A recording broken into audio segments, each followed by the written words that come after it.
This U.S. weapon will arrive in Ukraine soon, according to a U.S. defense official. It's the ground-launched small-diameter bomb, a 250-pound class weapon capable of reaching targets over 90 miles away. The GLSDB is so accurate that it can strike its target within 1 meter. But unlike other long-range missile systems, like the ATACMS, the ground-launched small-diameter bomb comes at a considerably lower price. Think of GLSDB as kind of in the middle, the Goldilocks missile that gives, in this case, the Ukrainians greater reach and greater standoff, but with a much lower cost and greater numbers. Here's why the ground-launched small-diameter bomb gets a lot of bang for its buck. The ground-launched small-diameter bomb is a new precision-guided weapon that attaches to an M26 rocket. The U.S. has had an air-launched version, but it had to test the ground-launched version before sending it to Ukraine. This particular munition is a bit of an innovation. It takes something that the United States has thousands lying around, and that's a small diameter bomb, and essentially straps a rocket motor to the back of it, and then fires it out of some of our most standard rocket launchers that we have for the United States and for our allies. The bomb has a range of about 94 miles and can be fired from multiple types of launchers, like the M270 MLRS and the HIMARS, which have already been supplied by the U.S. to Ukraine. And this flexibility means that those who use it can be deceptive with their enemy. So the Russians wouldn't necessarily know if that HIMARS launcher has GIMLRs, has GLSDBs, or if it had ATACMS.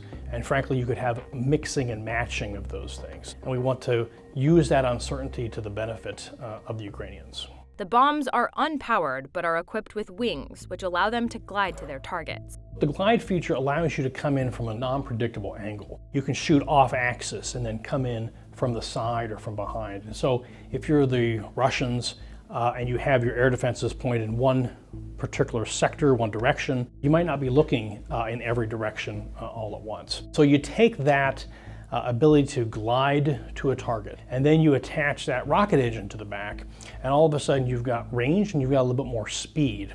You don't have to fly that aircraft with a pilot that much closer to the target.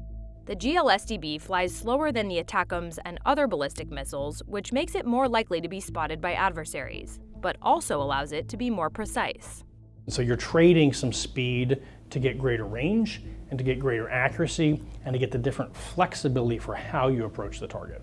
The glide bomb has both the ability to maneuver and advanced guidance. This combination gives it the ability to hit more difficult to reach targets like inside caves. It is a precision-guided munition, which means it can maneuver in the endgame to get exactly, or pretty close to exactly, where you want it to be. It can come in and kind of curve around and come in from behind. And so you can come from all kinds of different trajectories as well as different attack angles. It just opens the possibility to get things that terrain or urban areas might otherwise be really hard to get at with something ballistic, such as artillery. At 250 pounds, the GLSDB warhead is smaller than the 500-pound ATACMS warhead, but it can effectively reach most of the same targets. So it's not as big as an ATACMS, but it's still pretty sizable. And in principle, the sort of targets that you could use here are as diverse as anything you would otherwise use a small diameter bomb for. It could be softer targets. It could be things sitting on an airfield. It could be penetrating into a hardened bunker. The GLSDB also has a number of fusing options, which allow the operator to select how and when the bomb will detonate. You can tell an SDB to explode at some particular designated height of altitude. You can tell it to explode instantly when it hits something. You can tell it to penetrate a little while and then to explode. Those are useful for different kinds of targets, and so you have all those different options as well. While the exact price of GLSDBs is unknown, they cost far less than other long-range missile systems like the ATACMS. Ukrainians are shooting 6,000, 7,000, 8,000 artillery rounds a day, so the unit cost of these things does matter. It also affects how much the United States or other folks can afford to purchase for the Ukrainians. An abundance of affordable munitions allows for what's known as structured attacks. Perhaps you might want to have multiple GLSDBs coming in all at the same time and from different directions. And that's really going to complicate and to hopefully overwhelm your target. Perhaps you might launch your slower weapons first.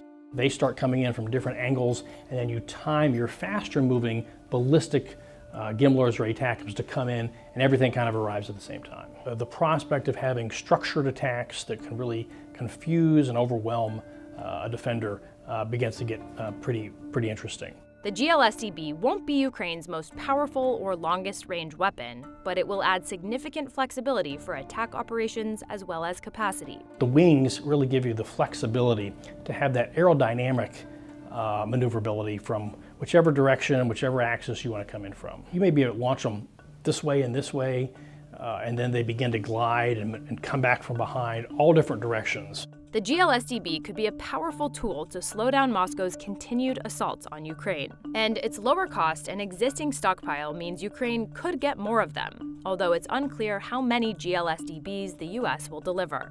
We're taking stuff that's lying around in inventory and putting it together in an innovative way. Excess, surplus bombs, and marrying them with rockets that we have lying around. Now, we'll probably need to produce more of the rockets, to be sure, but the good news is we have a lot of these SDBs.